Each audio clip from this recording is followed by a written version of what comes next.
Hi friends, welcome back to my channel. கதையோடு பயணிக்கலாம். இன்னைக்கு என்ன ஸ்டோரின்னு பார்ப்போமா? நகை இல்லாதவள் குறைந்தவளா?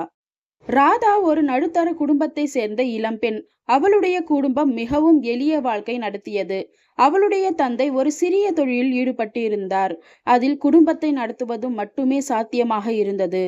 ராதாவுக்கு திருமணம் வயது வந்தபொழுது அவளுடைய பெற்றோர்கள் சிரமங்களின் மூலம் சேர்த்த பணத்தை கொண்டு ஒரு நல்ல திருமணம் செய்து வைக்க முயன்றனர். ராதாவின் திருமணத்திற்கு சீர்வரிசை பேசும் பொழுது மாப்பிள்ளை பக்கத்தினர் பல கோரிக்கைகளை வைத்தனர். ராதாவுக்கு 50 சவரன் தங்க நகைகள் வேண்டும். காது, கழுத்து, கை, மூக்கு எல்லாம் நிறைய நகைகள் இருக்க வேண்டும். நம்ம குடும்பத்துக்குன்னே இதுதான் மரியாதை என்று மாப்பிள்ளையின் அம்மா கூறுகின்றார். ராதாவின் பெற்றோர்களால் அத்தனை நகைகள் வாங்க முடியவில்லை.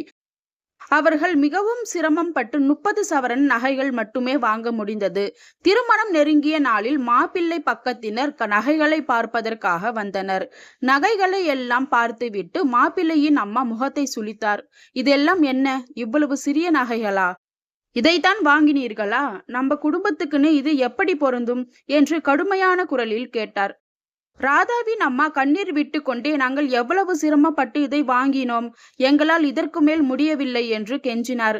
ஆனால் மாப்பிள்ளை பக்கத்தினர் கேட்கவில்லை. நகை இல்லாமல் எங்களுக்கு திருமணம் செய்து கொடுக்க முடியாது, இது எங்களுக்கு அவமானம் என்று சொல்லிவிட்டு அவர்கள் திருமணத்தை ரத்து செய்து விட்டனர். ராதா மற்றும் அவளுடைய குடும்பத்தினர் மனம் உடைந்தனர். சொந்த ஊரில் இந்த செய்தி பரவியது. ஊர் மக்கள் ராதாவின் குடும்பத்தை பற்றி பல விதமான கருத்துக்கள் சொல்ல தொடங்கினர். பார்க்க போனால் இந்த குடும்பத்தில் பணம் இல்லை போல் இருக்கின்றது, நகை வாங்க தெரியாத குடும்பம் என்று அலட்சியமாக பேசினார்கள். ராதா திருமணம் நின்று போன செய்தி கேட்டு அவளுடைய நண்பர்கள் கூட தூரமாக நடக்க ஆரம்பித்தனர்.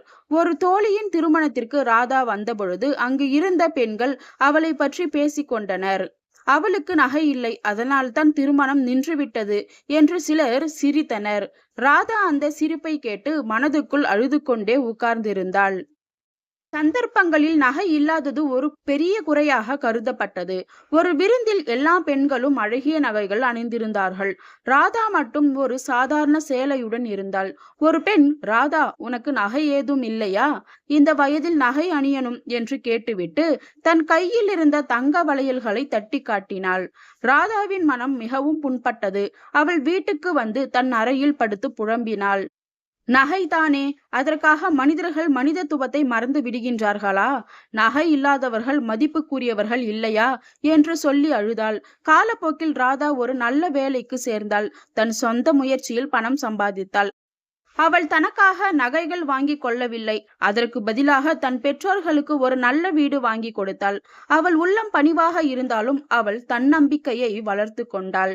ஒரு நாள் அதே ஊர் மக்கள் முன்னிலையில் ஒரு சமூக நிகழ்வில் ராதா பேசும் வாய்ப்பு கிடைத்தது. அவள் தன் அவமானங்களை பகிர்ந்து கொண்டாள். நகைகள் நம்மை அழகாக்கும், ஆனால் நகை இல்லாததால் யாரையும் அவமானப்படுத்துவது நம்மை சிறுமைப்படுத்தும். ஒருவரின் மதிப்பு அவர் அணிந்திருக்கும் நகைகளில் அல்ல, அவரின் நடத்தை, பண்பு மற்றும் மனதின் செல்வத்தில் தான் இருக்கின்றது என்று கூறினாள். அவளுடைய வார்த்தைகள் அனைவரின் மனதையும் தொட்டன. அன்று அவளை அவமானப்படுத்தியவர்கள் கூட தலைகுனிய நேர்ந்தது. ராதா நகை இல்லாததால் வந்த அவமானங்களை தாண்டி தன் வலிமையை கண்டு கொண்ட ஒரு வீராங்கனையாக வாழ்ந்து காட்டினாள். இதே போல சூப்பரான ஸ்டோரிஸ் கேட்கணுமா? அப்பயும் என்னோட சேனலை சப்ஸ்கிரைப் பண்ணிக்கோங்க. அடுத்த ஸ்டோரியில சந்திக்கலாம். பாய்.